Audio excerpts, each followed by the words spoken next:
Look at this bald head. Holy mackerel. Holy mackerel. What's up, man? Thought I'd jump on here and do a little stream. Haven't done one of these vlogs, I think they call them now. You kids and your names. I think it's a vlog. So I thought I'd jump on here and do one real quick, like, just say what's up. I had told my buddy Jake Potter I was going to get on here and do a wrestling stream, talk about some wrestling. So I thought, you know what, why not do it this morning? Because I love wrestling, man. I've watched wrestling since I was a kid. I can remember, oh my gosh, I don't even know how old I was, man, but either 3, 4. My folks, this is when my mom and dad were still married. And it was like a Saturday morning, and I clicked it on, and I was hooked. That was back when... Hi, Halo Smythe. Halo Smythe is a great content creator here on YouTube. Please go check her out. Give her a like and a sub. She's just awesome. It's great to see you today, Halo. But yeah, that's how I got hooked into the wrestling thing. So, God, back then I think the sleeper was illegal. Yeah. And then the pile driver went illegal, and yeah. But I wanted to talk a little bit about that. And like I had said, Jake's a pro wrestler. Electrohead Gaming, for those of you that don't know. He'll always be Jake to me, but he's a pro wrestler, so you should go give him a look. He does some good stuff, and he's a Godzilla freak. He just loves Godzilla. I love Jake. Jake's a good kid. He actually has my home cell phone number, so Jake is just an awesome kid. It's going really good, Halo. I started my treatment. Yes. What is today? Thursday. I started it yesterday. So it's going real good. I'll be finished up with that by June and be cured. So it's going really well. But I want to give Jake a little... Yes, the funding came through. They actually, the university had called me, and they're like, yeah, we need you to come up. And I'm like, okay. Why? And they're like, well, your insurance has changed its mind, and they're going to go ahead and they're going to pay for you to have this treatment. I'm like, my insurance changed my mind? No, they didn't. And well, when I got there, what had happened was the university kept plugging away like they said they would, and they found a drug manufacturer that would donate the pills to me. So yeah, man, that's pretty cool. At least in my eyes. Hooray for living. But back to what I wanted to talk about a little bit today. This is for Jake, and I hope he watches this later. I can remember, man, going to the local Veterans Memorial Coliseum. Still there. I think they have our city town hall is in that same building. But it's still there. This is back when I was 4, 5. My dad took us, and we went, and Dusty Rhodes was there. Harley Race was there. Mean Gene Lewis, Rufus R. Jones, Bulldog Bob Brown, Sir Oliver Humperdinck was one of the big managers there. Who else was been? Wahoo McDaniel was there, I think. Chief J. Strongbow, Killer Kowalski, a lot of the old timers. Yeah, I already contacted. I'm one step ahead of you, Halo. I already contacted him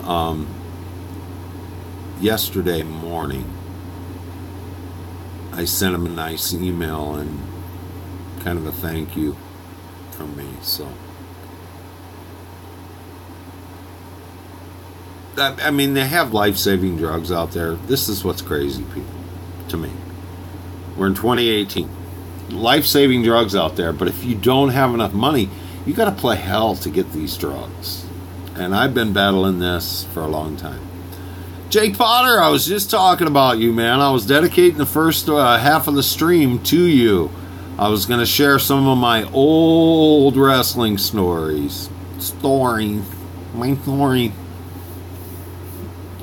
But yeah, that was my first card, was all them guys. Dirty Dick Murdoch. Take that back. Dirty Dick Murdoch was there. Dirty Dick was there, and he got busted open. For those of you that don't know. Alright, sounds great, Halo. Guys, if you haven't checked out Halo Smythe, please go check them out. Or Electrohead Gaming just came in. Jake Potter, he'll always be Jake to me. Is another streamer. Please go check him out. Happy birthday if I don't see you on Monday, Jake. So, Dirty Dick's there.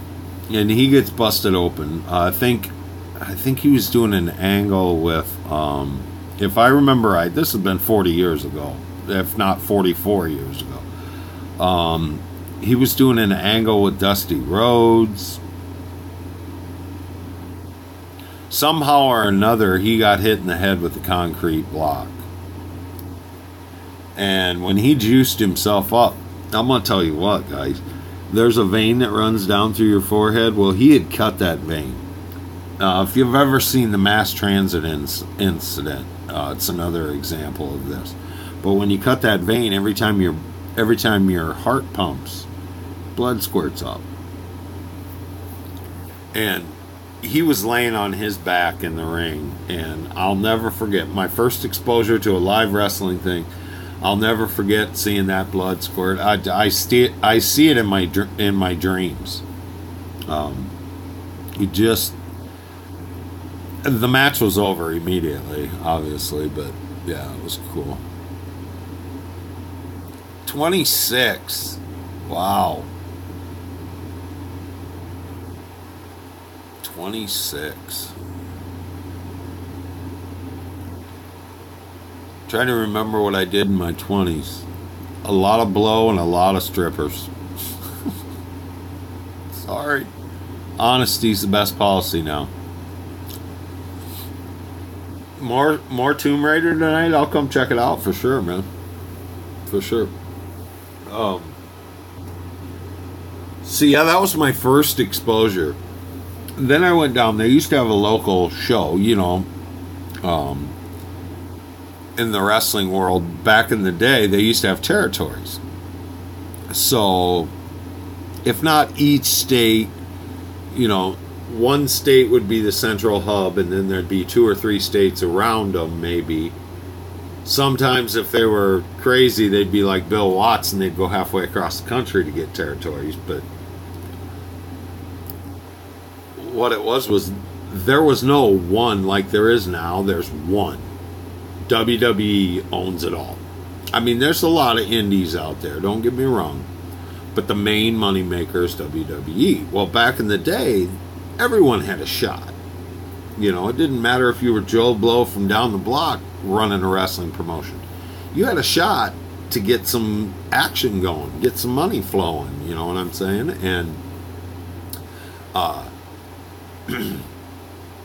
so back then, we had our own little territory that was around here, and we're close with Iowa. You have like Illinois border, you have a Wisconsin border, you know what I'm saying, Minnesota, all that stuff. So we had a lot of good talent from the upper Midwest, from Minnesota guys, you know, the Andersons. I'm talking about Ole and Gene, the original Andersons.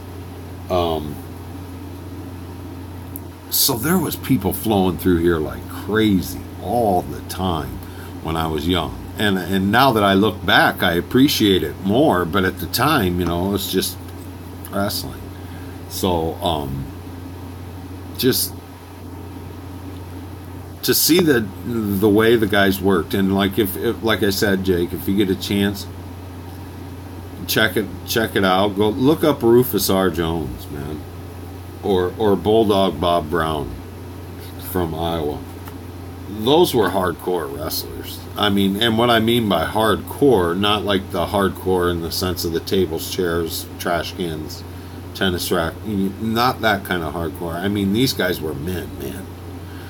This was back in the day when Harley Race was a man's man, and I still challenge anyone to step up into Harley Race's face and try and fight him to this day, because Harley Race was a true badass. He could go out there and put you to work and beat the shit out of you for an hour and have you look like the baby face coming out of it. That's how good he was. He was a good wrestler. I didn't even watch last night. Jake, what happened last night?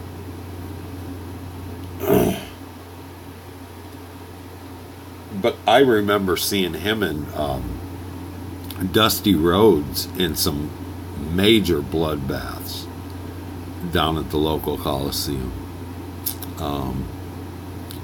There was I don't know, this is way back, Tommy Rich and Buzz Sawyer used to do, they traveled all over the United States, and it was total blood mayhem.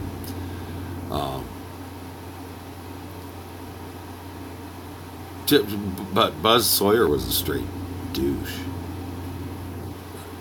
Oh well. So then I journey on, still watching wrestling. Then by this time, cable television comes in. I start getting WTBS, watching Georgia Championship Wrestling, which then morphed into World Championship Wrestling, which then morphed into the WCW. And there was some hardcore people back in the day back then. They'll have a wrestler leave town match. Loser leaves town. The babyface would never leave town. He'd just come back with a mask on. You know, and everyone knew, but we didn't know. You know what I mean? So it was back when wrestling was like entertaining, and they worked at their angles.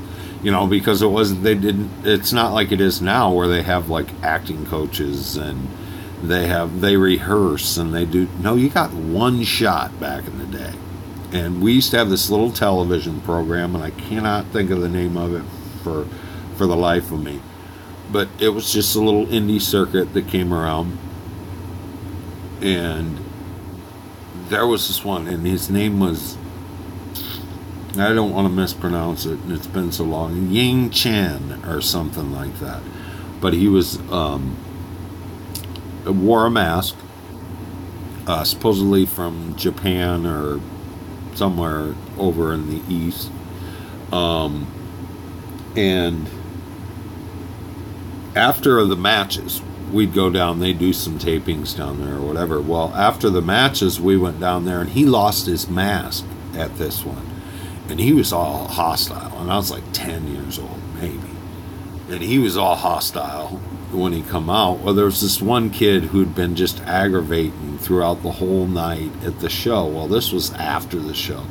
He comes walking out, he's got his mask in his hand, his bag in his other hand, you know. And I don't think he spoke English. Like I said, he was Oriental. And this kid, I don't even remember what he was saying, but he was going at him, and he turned around and he jacked this kid. And where this Coliseum sits, they call it Mays Island,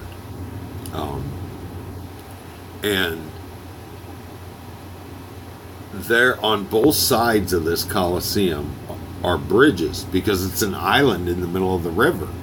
So there's bridges on both sides of this building, and he jacked this kid, lifted him up off his feet, and I swear somebody must have grabbed him, because he was going over the edge. And this kid might have been 14 at the most, and this is a huge wrestler. I mean, well, not like now where they're ripped and jacked huge. This was just like a big, stout muscle dude, you know, probably 6'3", 6'4", and I bet he lifted him 2 feet off the ground. An hour and 45, cool. But I think somebody grabbed him. Of course, there was a lawsuit and everything. Because to be honest with you, now that I'm thinking about it, they were out that promotion was out of Kansas City back in the late 70s, early 80s. Yen Ching, I think was his name. But yeah, and it just went kind of from there. Wickety Split, what's up? It just kind of went from there on the wrestling. Always been a fan. I don't want to spend the whole time talking about it. But I will share one more quick story about wrestling. I remember, and I think they had just, or maybe they were still called World Championship Wrestling. I'm doing pretty good, Wickedy. I'm doing pretty good. I think they had just made the switch to WCW, or they were just getting ready. But they come to town. They went to the same Coliseum. This had to have been in the early 90s, late 80s. And the Road Warriors were there, I remember. Wahoo McDaniel, of course, was there. He was the one who had the briefcase handcuffed to his wrist. So he was the one handing out the money.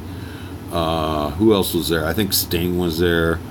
And these guys were all young back then. Like I said, it was the late 80s, early 90s. But it was a dismal house, you know. Numbers were horrible. There wasn't very many people there at all. It was to the point where they were just wandering around. They weren't really backstage. So, you know, they were just wandering around. Maybe 50 people there. I think Dusty might have been running. Dusty or Rick were running the book at that time, I think. And Wahoo had to have been a booker or an agent or something. But this was before cable television. This will show you how long ago it was. It was before cable television and pay-per-view and all that shit were really huge. So we didn't have that in this town at that time. And before the Road Warriors match, the announcer might have been Mike Tenay.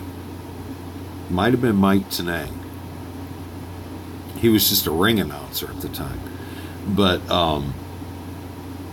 as he's going through the spiel, you know, they had some heat with some of the Steiners or somebody like that. I don't know who it was. But as he's going through the spiel, he's like, and coming on pay-per-view at the end of this month, and the whole crowd, you know, like I said, it was like 50 people there. We all hollered out, "We don't have pay-per-view." His response was, "Well, move somewhere where they do." So, yeah. Yeah, it had to have been Wahoo was running the money because, like I said, he had the briefcase handcuffed to his wrist, and after each match, the guys, like I said, they weren't even trying to hide in the back anymore because there wasn't anyone there. So after each match, they'd just go up to Wahoo and he'd open up the briefcase and give them their envelope or whatever, and they'd be giving them their payoff, I'm sure. And then they'd leave, but yeah. So I've been watching wrestling for a while. Let's see. Let's get off of that subject for a while. What else can we talk about?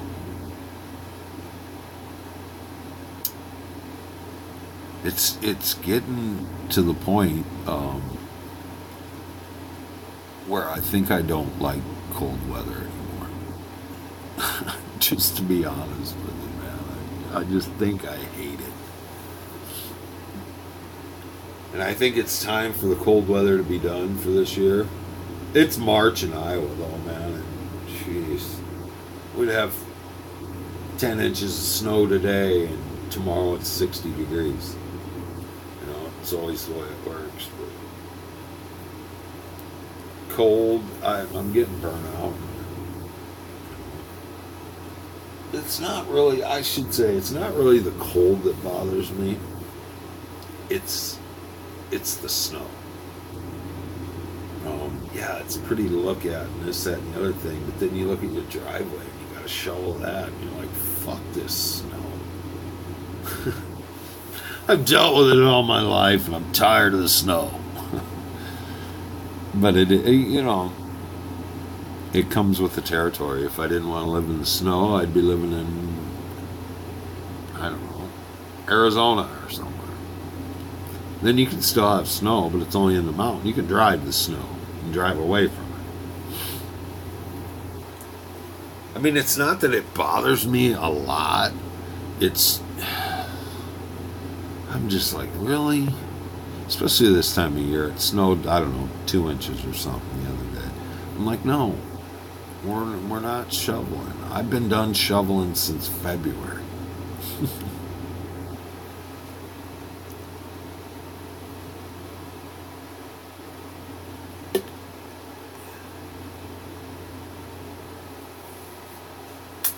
No, I didn't, Jake. I didn't. Hands for Days versus German sausage.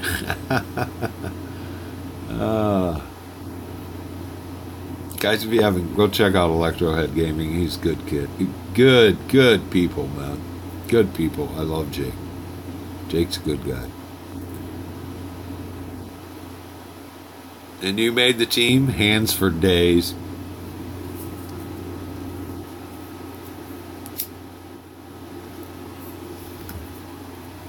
I gotta jump back on this wrestling thing again. What is the fucking deal with this Joey Ryan, young fucking dumb son of a kiss my ass with your fake dick flip? Jeez.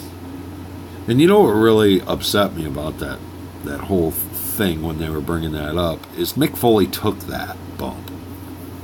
Mick Foley, king of the death matches, Mick Foley took that bump. Are you kidding me with that?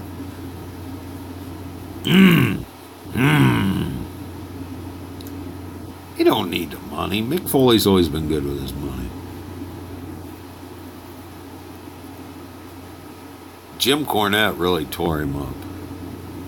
I'm telling you what, man, if there was a guy that could start an indie circuit and give WWE a run for their money, if he could get decent talent to actually listen and not jump ship the minute they get a offer, there's no loyalty anymore. But Jim Cornette could do it. Yeah, I'm not a Joey Ryan fan, Jake. Not at all. Not at all. He's a mediocre wrestler who's got a catch gimmick. If you want to be honest. You want to prove something to me, man, take some real fucking bumps. Don't do dick bumps.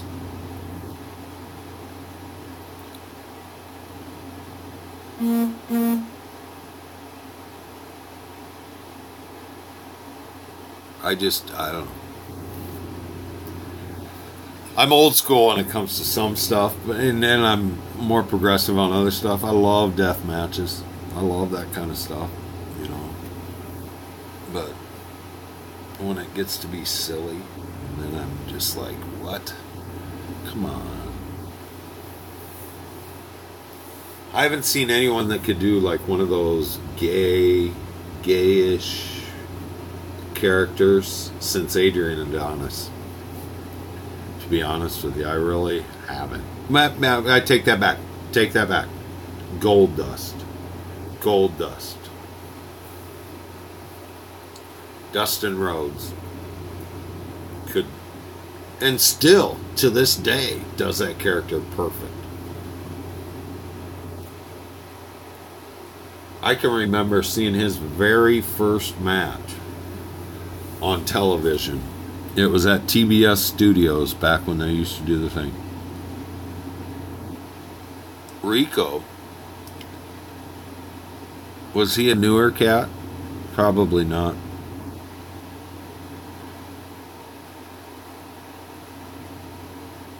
Probably not. But I remember, and his name was Dustin Rhodes. They called him Dustin Rhodes. He was kind of chubby. I think he was, excuse me, maybe 18. He had a mohawk, a blonde mohawk.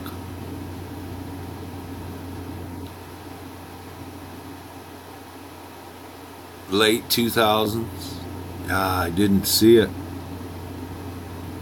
I didn't see it. If you watch some of them old Adrian Adonis clips, he was good at it too. But he kind of took it from Adrian Street, another old wrestler. And when they first brought that gay stuff into it, man, people were fucking, it pissed people off. You know, especially in the big towns like New York and stuff like that. So it's not so taboo anymore. I don't know, to each his own is kind of the way the culture goes. That's always the way I've been. Whatever you fucking want to do, I don't care. But and Gorgeous George was another one. But yeah, I had to say something about that Joey Ryan deal, just because, and he's all about ego too. So it's like, and you know, they always say you take a small portion of your character comes from real life. You know, Lex Luger, the narcissist, kind of went hand in hand. Because you didn't want to do a superhero gimmick. Yeah, I hear you, Jake. I mean, you just, I don't know, man. I understand what they're trying to do. They're trying to find the next Hulk Hogan. Okay, it's inevitable, or Stone Cold, or The Rock, or, you know, whatever. Pick your favorite flavor. But sometimes they just take it too far. Man, look at this stuff Vince McMahon was doing when, oh my God, they're like bulls and people dressed up as garbage men and prison inmates. And some of these guys were good workers, like the Big Boss Man. Bubba Rogers, man. Sweet Big Bubba Rogers was awesome. You know, rest in peace, Bubba. He was good people, man. He was a good worker. So, I saw him wrestle Hulk Hogan for the title downtown. I saw Hulk Hogan wrestle The Undertaker when The Undertaker was first came in and they gave him that big push. This is way long ago. The Human King of the Monsters. How you doing, Wolfie? Good to see you, man. Was on a little bit of a wrestling rant.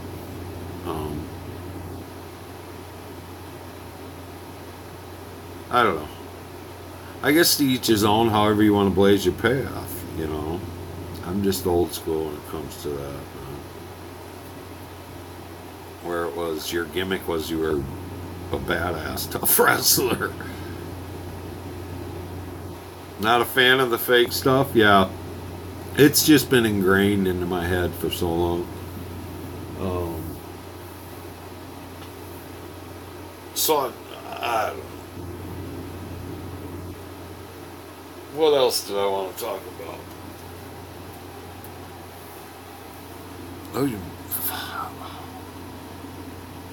When you go into a store, okay, you getting a new phone? Cool. When you go into a store, this is their place of business. And they ask you how much something is. My canned response, I say every time, quarter. You know.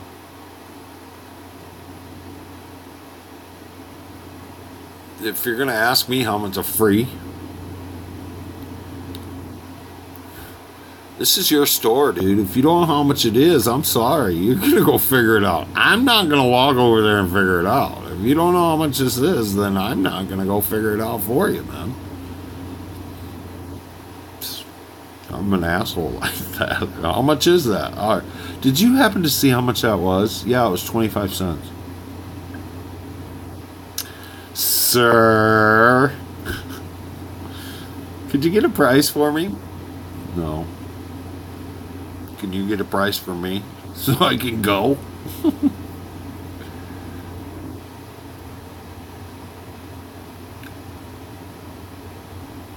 I'm sorry. I shouldn't be that way with people, but... Man, are you kidding me?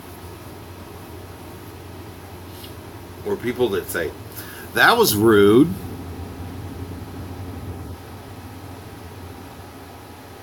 I bite my tongue on those people because I don't get rude, but I'm not afraid to get rude.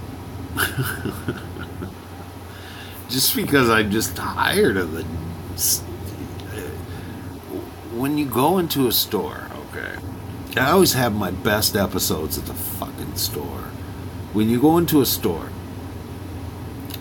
and they don't know how much it is, I don't bother to look at how much it is.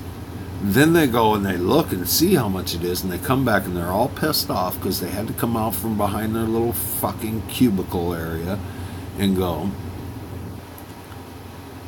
see how much something was. And you get some person from the cheap seats. Jeez, dude. When exactly did this become a team event at the store? Come on, dude. She's just trying to do her job. Really? Come on, dude. I'm just trying to get the fuck out of here. Shut up. That happened just this morning. Oh, man. I love all people, man, but some people need to mind their own fucking business sometimes. I mean, you feel me on that? Mind your business. If those people would spend as much time minding their own business as they are minding every other fucking person in the world's business that they come into contact with, they might get further. Come on, dude. I gotta go.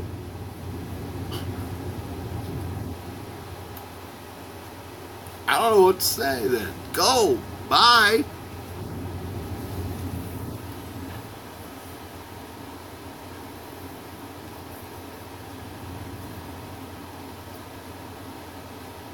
I'm sorry. I was just reliving that moment in my head. Oh, my God.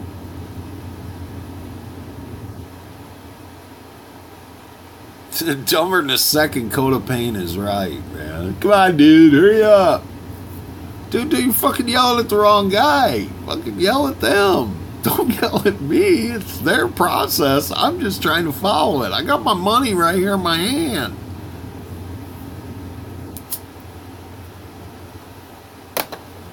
Fuck. Then you get outside and he's like, thanks, man. Just thanks. Just thanks. You're welcome. See you later.